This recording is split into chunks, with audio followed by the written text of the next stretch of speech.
Hello, welcome back to an American Living in Canada YouTube channel. I originally intended to shoot this video outdoors, but it was too windy and I was concerned that the audio would be affected. So we're doing this inside.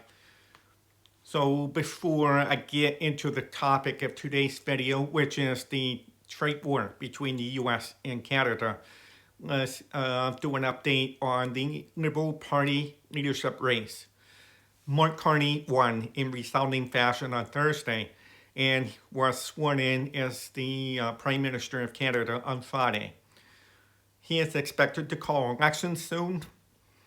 Elections have to be held by October at the latest. When he triggers an election, I will do an elections video.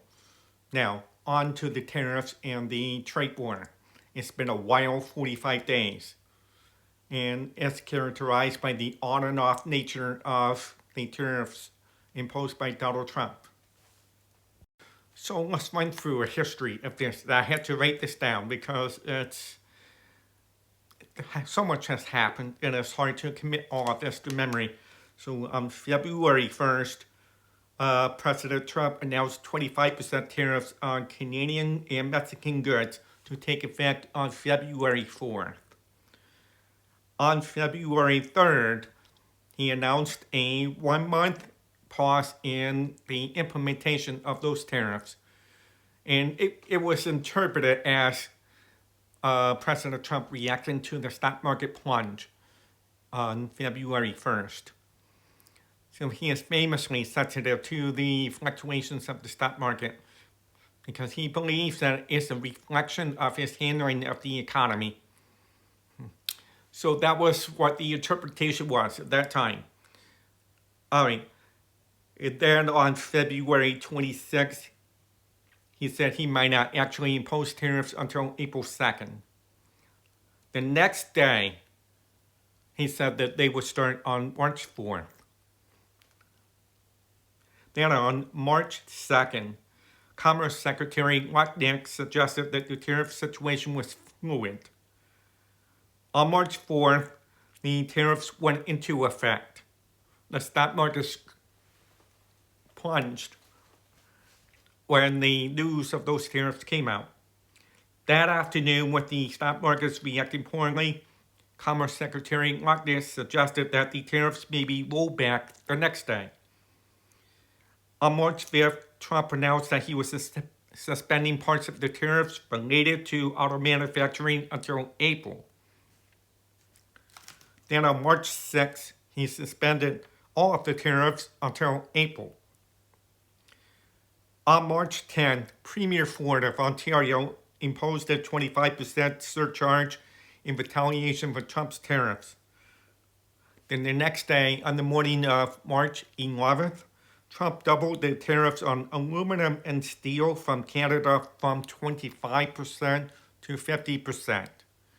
On that afternoon, both Ford and Trump backed down. Ford withdrew the 25% surcharge on electricity, and Donald Trump went back from 50 to 25% tariffs on steel and aluminum, which is the worldwide tariff imposed by Trump. With the on and off nature of these tariffs, these shifting rationales for these tariffs all suggest that Trump has no plan, no strategy, no vision for what he is doing. It seems to be all impulsive and done on the fly.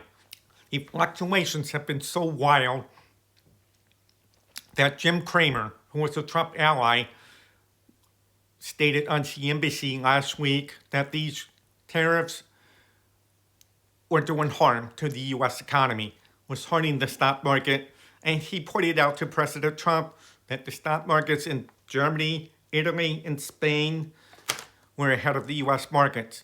And he challenged Trump on this, saying, do you want those countries' stock markets to beat the U.S. stock market? And another CNBC commentator named Steve Leisman flat out stated, insanity is not a strategy, and just basically lambasted the on and off nature of the tariffs imposed by Trump. Pretty strong words from a Republican and a Trump ally. in response to all of this. So you got to wonder what the business community thinks of all this. The gyrating stock markets, the increasing pessimism of U.S. Consumers, they got to be asking themselves, did we sign up for this chaos? Instead of what we had hoped for, which is lower taxes, deregulation, and a more business-friendly environment. Again, in this chaos. Stock market's been fluctuating up and down, and it's been down quite a bit this year. They need a stable and certain environment in order to grow, expand, and thrive. Entrepreneurs need a stable business environment in which to take risks.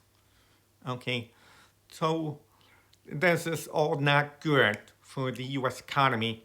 The wild impulsiveness of Donald Trump isn't going to help. So the question right now is all of this going to be short-term, or is this going to continue for the entire term? We will find out. Anyway, getting back to Canada.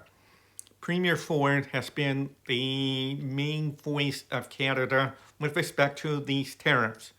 And after he withdrew his 25% surcharge on electricity, he's been invited down to the White House to discuss matters further.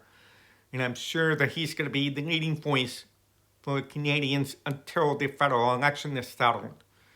So stay tuned.